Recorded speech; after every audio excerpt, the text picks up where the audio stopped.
नमस्ते, मेरा नाम रिमझिम जेठानी है और देखिए डिस्क्वालिफिकेशन के बाद से विनेश फोगाट की पहली चिट्ठी आई है और लग रहा है कि अपना संन्यास लेने का फैसला विनेश फोगाट ने पलट दिया है। मैं आपको बताऊंगी कि अपने इस पहले लेटर में विनेश फोगाट ने क्या क्या लिखा है और कैसे पूरी दुनिया को भावुक कर दिया है। और सबसे पहले मैं आपको यही बता देती हूँ कि उस दिन जो हुआ था, जिस दिन उनका 100 ग्राम वजन ज्यादा हो गया था, तो उसके बारे में विनेश फोगाट अपनी चिट्ठी में लिखती है कि देखिए 6 और 7 अगस्त को हमने बिल्कुल भी हार नहीं मानी थी। रात भर हम पूरे के पूरे एफर्ट्स करते रहे, लेकिन कहीं ना कहीं वक्त और किस्मत ने हमारा साथ नहीं दिया। और फिर यह भी बताया है कि शायद मैं साल 2032 तक खेलती रहूं, लेकिन शायद से पहले उन्होंने ये लिखा कि may be in different circumstances, यानी हिंदी में अगर मैं उसका अनुवाद कर देती हूं कि शायद अलग अलग परिस्थितियों में मैं 2032 तक खेलती रहूं। और इसी से ही मैं आपको बता रही हूं, देखिए जब उन्होंने कहा था अलविदा कुश्ती कह दिया था एक पोस्ट में उन्होंने, लेकिन अब लग रहा है कि अगर उन्होंने ये लाइन लिखी है शायद मैं साल 2032 तक खेलती रहूं, और उसका रीजन भी दिया है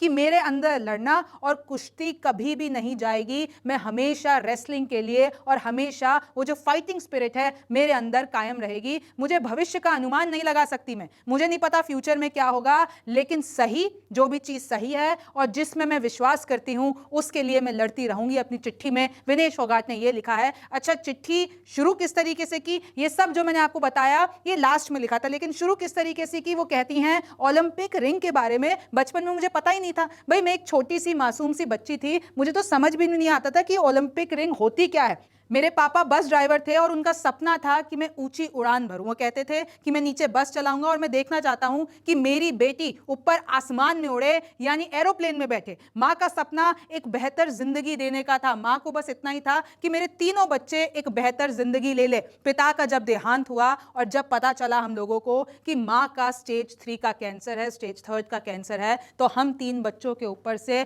ऐसा लगा कि जो ये साया है वो दांव पर लग गया है। अपनी इमोशनल स्टोरी विनेश फोगाट अपनी इस चिट्ठी में बता रही है, जो कि पूरी अंग्रेजी में लिखी हुई है, उसका अनुवाद मैं आपको बता रही हूं। फिर वो आगे कहती हैं कि जो मेरे नन्हे से जो एक छोटी सी बच्ची के सपने थे नन्हे वाले, अब वो हिम्मत और संघर्ष में बदल गए। मैंने अपनी मां से सीखा था कि हमेशा लड़ना है, हमेशा करज रखनी है। मां ने हिम्मत से अपने हक के लिए हमेशा मुझे लड़ना सिखाया है। और देखिए उन्होंने ये कहा था, मेरी मां ने ये कहा था कि भगवान कभी भी अच्छे लोगों के साथ बुरा नहीं करते हैं, और इसी चीज पर मैं कायम रही, मेरा भरोसा एकदम ऊपर वाले पे कायम रहा। और फिर मैं मिली मेरे पति सोमवीर से, और सोमवीर ने मुझे इतना साथ दिया कि अगर आज वो नहीं होते तो आज मैं यहां पर नहीं होती। 2 साल, पिछले 2 साल की विनेश फोगाट बात कर रही है कि संघर्ष से भरे हुए रहे, क्या क्या नहीं देखा। और आपको भी पता है कि कैसे वो पूरा का पूरा पहलवानों का प्रोटेस्ट हुआ था, उसके बाद कैसे ओलंपिक के लिए जाती हैं और कैसे उनके किस्मत के आगे विनेश फोगाट हार जाती है कि जीतने के बाद भी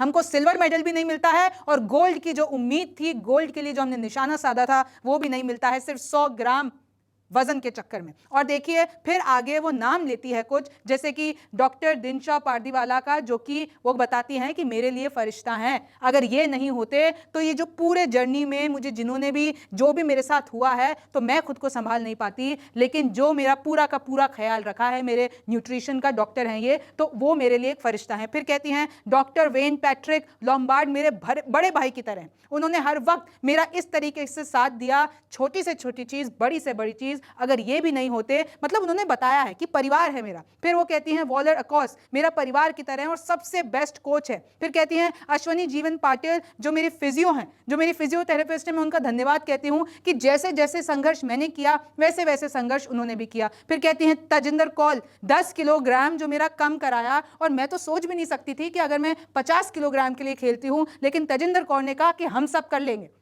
यानी हम आपका वेट पूरे के पूरे कंट्रोल कर लेंगे, और 10 किलो कम किया, और मैं कैसे करके उस सिल्वर मेडल तक भी पहुंची। और मेरे पास तो इंजरी भी थी, यानी मेरा शरीर भी अपने बेस्ट फॉर्म में नहीं था, लेकिन फिर भी हमने करके दिखाया और तजिंदर कौर साथ थी। फिर कहती है OGQ और टीम ने हर वक्त मुझे संभाला। CDM गगन नारंग सर की बात की है विनेश फोगाट ने, ओलंपिक स्टाफ को धन्यवाद किया है, और पूरा ये लंबा तीन पन्नों का पूरा उन्होंने लेटर लिखा है और सबको तहे दिल से धन्यवाद दिया और बताया कि कैसे ये सब लोग नहीं होते तो विनेश फोगाट जहां पर है वहां पर नहीं होती। फिर वो कहती हैं कि पहलवान आंदोलन जब हमने किया था, यानी रेसलर्स प्रोटेस्ट थी 28 मई 2023 ने, मुझे जब मैंने अपनी वो फोटो देखी कि कैसे तिरंगे के साथ मेरी फोटो थी, मैं डर गई, इट वॉज हॉन्टेड। वो कहती हैं महिला सुरक्षा के लिए मुझे देश में जो महिला सुरक्षा है इस वक्त उसके लिए लड़ना था। तिरंगे के साथ जब मैंने अपनी फोटो देखी तो उससे मैं डर गई और मेरा सपना था कि तिरंगे को ओलंपिक में लहराना है। ये विनेश फोगाट का सपना था, लेकिन फिर उन्होंने बताया कि ये हो ना सका। और देखिए इसी तरीके से उन्होंने ये 3 पन्नों का अपने इंस्टाग्राम पे पोस्ट किया है, आप जाके पढ़ सकते हैं। और तो और मैं बता दूं, अभी कल की ही बात है जब उन्होंने एक फोटो शेयर की थी विनेश फोगाट ने, और उसमें एक बी प्राक का गाना है रब्बा वे, जो पंजाबी म्यूजिक है, लेकिन अगर उसका मैं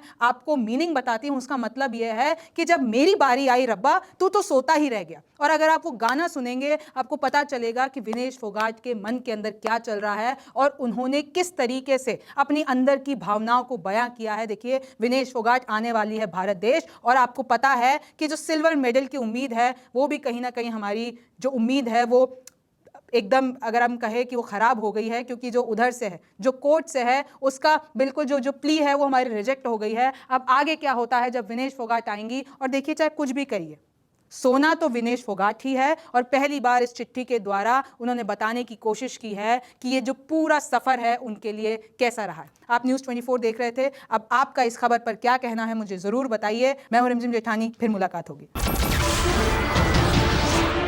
नमस्कार, मैं हूं मानक गुप्ता। अगर आपको हमारा ये वीडियो पसंद आया हो तो इसे लाइक और शेयर जरूर करें, और हाँ, हमें सब्सक्राइब और फॉलो करना ना भूलें ताकि आप देश और दुनिया की कोई खबर मिस ना करें। तो जुड़े रहिए हमारे साथ और देखते रहिए न्यूज़ 24।